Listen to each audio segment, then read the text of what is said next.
Magandang araw mga kapatid.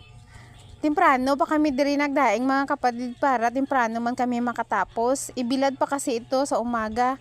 Alas 3 ng madaling araw nagdaing na po kami para maagahan sa paggawa.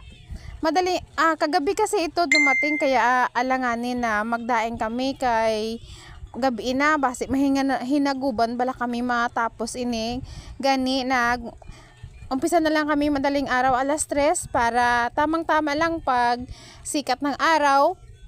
Tapos na magdaing, tapos ibilad na lang siya. Hugasan pa muna. Hugasan muna yung dinaing namin na isda, tapos bago ibilad. Kasi kailangan po malinis po ito. Matanggal yung mga yung matanggal yung mga kaliskis, yung natitirang mga tiyan. Kailangan po talaga malinis bago ibilad itong isda. Ginagawa kasi itong tuyo yung dinaing namin.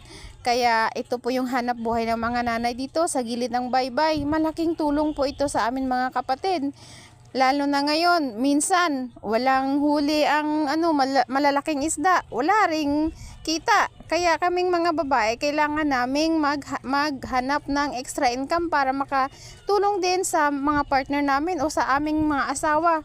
Kaya malaking tulong na ito. Maliliit man ito tingnan, pero sa katagalan, kapag masipag ka at matyaga, makarami ka rin, lalaki din yung income mo, makabili na kayo ng pagkain.